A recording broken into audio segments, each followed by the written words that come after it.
ನಮಸ್ಕಾರ. ಇವತ್ತು ನಾವು ಪಾಲಿಸಿಸ್ಟಿಕ್ ಓವೇರಿಯನ್ ಸಿಂಡ್ರೋಮ್ ಅಥವಾ ಅಂಡಾಶಯದ ಹಾರ್ಮೋನ್ ಅನಿಯಮಿತತೆಯಿಂದ ಆಗುವ ಕಾಯಿಲೆಯಲ್ಲಿ ಹೆಂಗಸರಿಗೆ ಅಧಿಕ ಕೂದಲು ಬೆಳವಣಿಗೆ ಆಗ್ತದೆ ಮತ್ತು ಬೇಡದಿರುವ ಜಾಗದಲ್ಲಿ ಕೂದಲು ಬೆಳವಣಿಗೆ ಆಗುತ್ತೆ.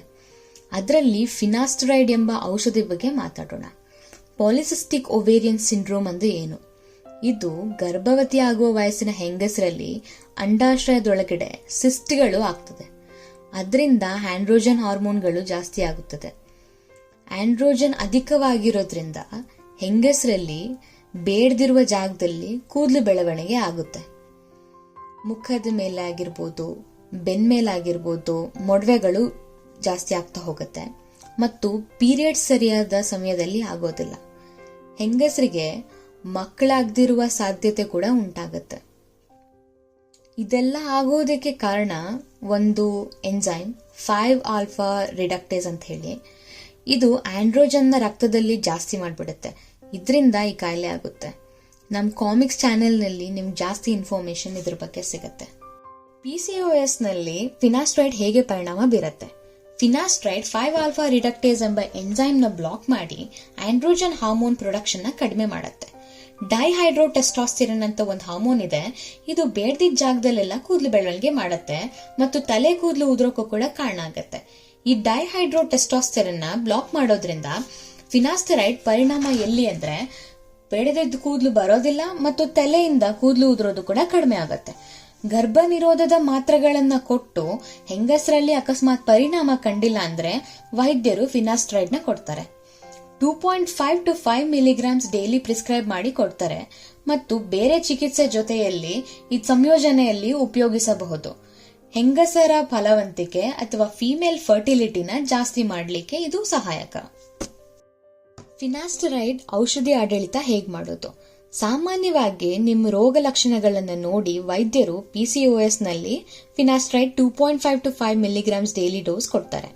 ನಿಮ್ಗೇನಾದ್ರೂ ಚೇಂಜ್ ಮಾಡಬೇಕು ಅಂತಂದ್ರೆ ವೈದ್ಯರೊಂದಿಗೆ ಸಮಾಲೋಚನೆ ಮಾಡಿ ಮತ್ತೆ ಬದಲಾವಣೆ ಕೂಡ ಮಾಡ್ಕೋಬಹುದು. ಫಿನಾಸ್ಟರೈಡ್ ನಿಂದ ಏನು ದುಷ್ಪರಿಣಾಮಗಳು ಉಂಟಾಗಬಹುದು? ಸಾಮಾನ್ಯವಾಗಿ ಫಿನಾಸ್ಟರೈಡ್ ನ ಜನರು ಚೆನ್ನಾಗಿ ಸಹಿಸಿಕೊಳ್ತಾರೆ, ಆದ್ರೆ ಕೆಲವರಲ್ಲಿ ಅಡ್ಡ ಪರಿಣಾಮ ಕಾಣಬಹುದು. ಜಾಸ್ತಿ ಜನರಲ್ಲಿ ಅಂದ್ರೆ 100ರಲ್ಲಿ 10 ಜನರಲ್ಲಿ ಲೈಂಗಿಕ ನಿರಾಸಕ್ತಿ ಕಂಡು ಬರುತ್ತೆ.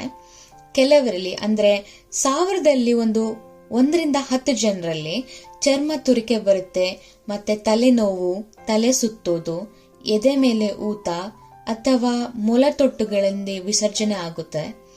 ಹಾಗೆ ಸ್ವಲ್ಪ ಜನರಲ್ಲಿ ಲಿವರ್ಗೂ ಕೂಡ ಹಾನಿಯಾಗಬಹುದು. ಫಿನಾಸ್ಟರೈಡ್ ಪ್ರಾರಂಭ ಮಾಡೋದಕ್ಕಿಂತ ಮುಂಚೆ ಕೆಲವು ಪ್ರಥಮವಾದ ವಿಷಯಗಳ ಬಗ್ಗೆ ಯೋಚನೆ ಮಾಡಬೇಕು. ಫಿನಾಸ್ಟರೈಡ್ ತಗೊಳ್ಳುವಾಗ ಗರ್ಭಧಾರಣೆ ಆಗದೆ ಇರೋ ಹಾಗೆ ನೋಡ್ಕೊಳ್ಬೇಕು. ಗರ್ಭ ನಿರೋಧ ಮಾಡ್ಕೋಬೇಕು, ಯಾಕಂದ್ರೆ ಗಂಡು ಮಗುವಿಗೆ ಇದರಿಂದ ಹಾನಿ ಆಗ್ಬಹುದು. ಅಕಸ್ಮಾತ್ ನಿಮ್ಮ ಫ್ಯಾಮಿಲಿಯಲ್ಲಿ ಬ್ರೆಸ್ಟ್ ಕ್ಯಾನ್ಸರ್ನ ಹಿಸ್ಟ್ರಿ ಏನಾದ್ರೂ ಇದ್ರೆ ನೀವು ನಿಮ್ಮ ವೈದ್ಯರ ಜೊತೆ ಮಾತಾಡಬೇಕು, ಯಾಕೆಂದ್ರೆ ಇದರಿಂದ ಬ್ರೆಸ್ಟ್ ಕ್ಯಾನ್ಸರ್ ಅಪಾಯ ಕೂಡ ಇದೆ.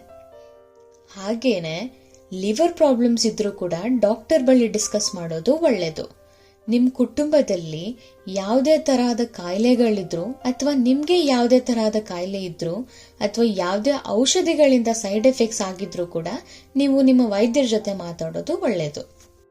ಈ ಪ್ರೆಸೆಂಟೇಷನ್ ನ ಸಾರಾಂಶ ಏನು ಅಂದ್ರೆ, ಫಿನಾಸ್ಟರೈಡ್ ನಿಮ್ಮ ಅಂಡಾಶಯದ ಚೀಲಗಳ ಕಾಯಿಲೆ, ಪಾಲಿಸಿಸ್ಟಿಕ್ ಓವೇರಿಯನ್ ಸಿಂಡ್ರೋಮ್ ನಿಂದ ಆಗುವ ಲಕ್ಷಣಗಳನ್ನ ಕಡಿಮೆ ಮಾಡುತ್ತದೆ. ಹಾಗೆಯೇ ಈ ಔಷಧಿ ತಗೊಂಡ್ರೆ ಆಂಡ್ರೋಜನ್ ಹಾರ್ಮೋನ್ಗಳು ನಮ್ಮ ರಕ್ತದಲ್ಲಿ ಕಡಿಮೆ ಆಗುತ್ತೆ. ಹಾಗೆ ಬೇಡದಿದ್ದ ಕೂದಲ ಬೆಳವಣಿಗೆ ಕೂಡ ಕಡಿಮೆ ಆಗುತ್ತೆ. ಮತ್ತೆ ಬೇರೆ ಔಷಧಿಗಳ ಜೊತೆಯಲ್ಲಿ ಉಪಯೋಗಿಸಿದ್ರೆ ಅಂಡಾಶಯದಿಂದ ಮೊಟ್ಟೆ ರಿಲೀಸ್ ಮಾಡಲಿಕ್ಕೆ ಕೂಡ ಸಹಾಯ ಮಾಡುತ್ತದೆ. ಇದು ಇನ್ನೇನಾದ್ರೂ ನಿಮಗೆ ಪ್ರಶ್ನೆಗಳಿದ್ರೆ ನಿಮ್ಮ ವೈದ್ಯರ ಸಲಹೆಯನ್ನ ಖಂಡಿತವಾಗಿ ಪಡೆಯಿರಿ. ವಿಡಿಯೋ ನೋಡಿದ್ದಕ್ಕಾಗಿ ಧನ್ಯವಾದಗಳು.